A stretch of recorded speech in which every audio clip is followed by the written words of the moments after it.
such a wonderful exercise. That's exactly what I needed before the session. Okay, so going with the emergence theme, OD as a practice is constantly evolving with changing landscapes. And appreciative inquiry, as you all know, was one of the first OD interventions to be recognized as a part of the dialogic movement in early 90s. And the idea I'm sharing, as Priya said, is about evolution and expansion of AI as I experienced it and discovered a new D in my experiments in OD that I call Deepen.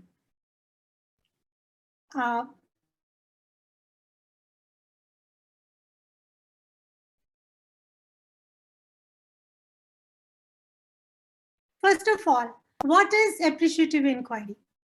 Now, appreciative inquiry means different things to different people. And one of the classic examples was the consulting company I was co-facilitating top management workshops with on strategy, etc. And I heard them say that they use appreciative inquiry. I said, I don't see AI in the design of the intervention. How are you using AI?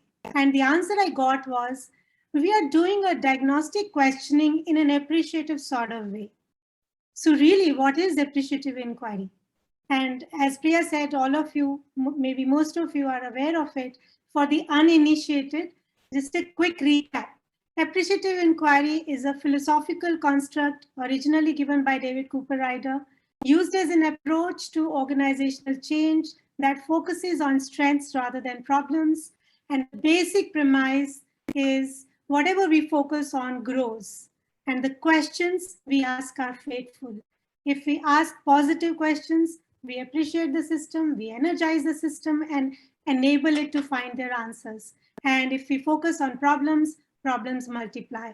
And we all know perhaps about the 5D framework. And this was added later on the basic proposition of David Cooper Ryder. And some people use 4D, some people use 5D, and then there are several 5Is also. But the basic crux is, first step is define, you articulate and reframe the problem into a positive statement through positive exploration. That's where the positive questions come in. In the discovery exercise, positive questions come in, exploration with positive questions, and describing the life-giving forces in the system. Dreaming is about visioning for the future, and the key word is coming from the best of the past. And designing is about creating a framework and experimentation to discover action projects to fulfill the vision. And destiny is about institutionalizing and co-creating the culture to sustain the change. Now, what is my story? Now, I was a very, very enthusiastic adopter of AI methodology and have been using it for more than a decade.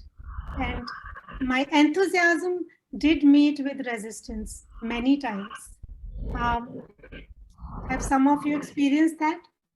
And I share one instance. I was in Cyprus and a Russian participant, 6 feet 5 inches tall, stood in the class and burst out. If we use AI, how will we control the performance of our people? My grandfather has been managing my father with fear. My father has been controlling me all my life. I'm used to managing people with fear and control and criticism and giving negative feedback. If we stop finding faults in people, how will they perform? One family-run organization. And this was interesting. The owner-founder wanted to use this as a fix for his senior leadership, since he wanted them to appreciate him.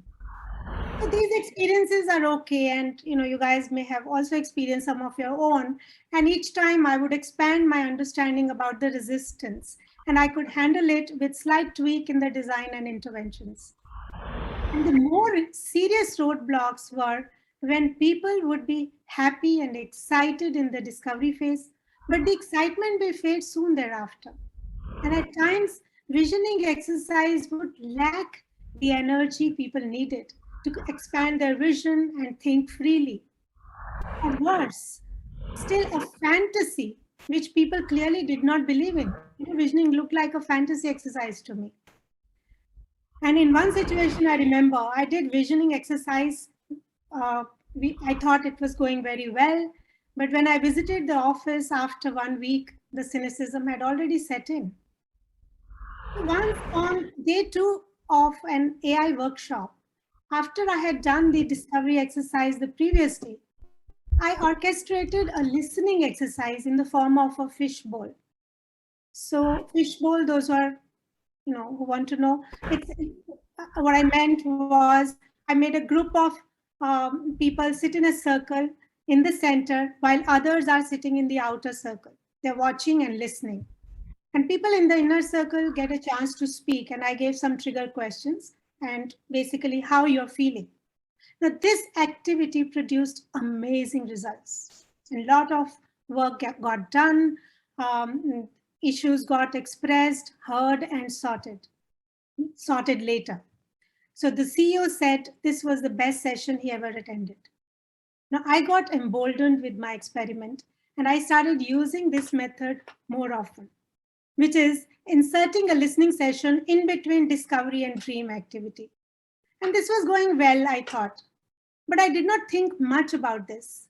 It was just another innovative intervention I used in my work, I thought. So my moment of epiphany came when I did a change management exercise for a large transportation company based in Europe. Now, this intervention was for top 200 people, and we had designed a 3 to 5 days intervention for various groups. And now this group was in Bangkok, 55 people, 22 nationalities in the room.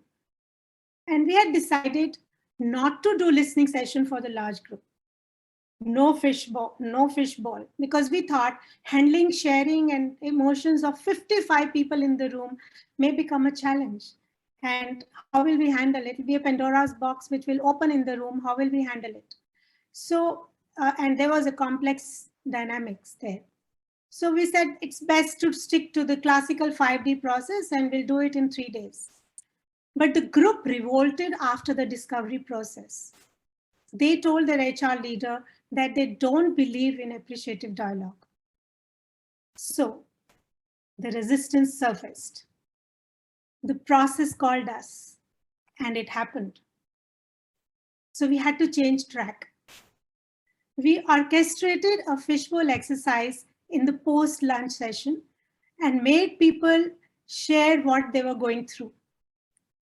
And what followed was stories of success, intense competition, high performance, and with that came stories of trauma, the abuse, the dehumanization, disrespect, humiliation. There were tears in the room. There was frustration in the room. There was anger in the room. So much of agony. And what followed was almost a miracle. Several people, and this is where the human spirit and the resilience, I'm amazed, see it every time. Several people, senior people, country heads, they owned up what was happening. They made assurances right there and then that they will do whatever in their best powers to improve the system and find collaborative solutions. They also apologized voluntarily. No names taken, only sharing was done from the heart. So no blaming. But everyone somehow knew instinctively what was happening, who was being talked about, and people were just owning up. Only sharing and listening and understanding, which was reciprocated by apologies and ownership. So this created tremendous energy and so much of organizational work. It was a merger scenario, and so much work happened the next day and the day after. And I was wondering what happened, and trying to make sense of it and trying to create theory around it. So that day I realized that this is a necessary step in appreciative inquiry if we have to make the positive language, the positive dialogue stick. This is where my theoretical construct comes in. Most organizations have some kind of power dynamics, hierarchies, etc., and develop some resistance or resentment in the system. Often this resistance comes out in the form of negative feedback against people, blaming, creating negativity, toxic culture, resignations. And when we use appreciative inquiry, when we start using appreciative inquiry in the system, especially in the discovery process, we are creating psychological safety, both in the workshop and outside. So we start creating psychological safety. And once people feel safe and we set the ground rules of the game, then people start sharing in a non-blaming way and listen in a non-judgmental way. And that we call Deepen process. Now, why was it a moment of epiphany for me? That was because I was doing something before without realizing how listening was situated inside the AI process. I realized that day, and I realized it through the process of elimination. And when we finally inserted the process of listening, it was very powerful, and we could see the emergence of power of AI. And how was this listening different? Aren't we listening all the time? The discovery process, as I said, in AI, if done well, creates psychological safety. People are ready to share from the heart, and if we create space for them at that time. Therefore, deepen to amplify your appreciative inquiry. Now, deep listening is not the ordinary kind of listening. This is listening with heart, dropping all concerns, judgments, and views from the past, and with total surrender. Now, another thing is that people often confuse listening with feedback. Even when we co-facilitate with people, and a lot of facilitators I've worked with, so they have a tendency to convert this into some kind of feedback exercise. So, and people have a tendency to respond. So please, this is not a feedback exercise, only listening. We are talking about using listening as a therapeutic intervention. So Deepen is the 6th D for me. And I've been using it ever since as a part of AI process. Slide, please. As OD evolves, appreciative inquiry should evolve as well. I wrote this in my article. If you want to know more about the case study and the whole process, how to set it up, etc., I've written it in my article that got published in AI Practitioner May issue. And I can share a PDF with you if you're interested. So in the end, I would say, when you listen deeply, you transform. You cannot remain the same if you have truly listened to the other. True listening involves being on the other side, alongside. How can you stay the same if you have truly listened? Deep listening is the starting point and the ending. Stuff happens. Thank you.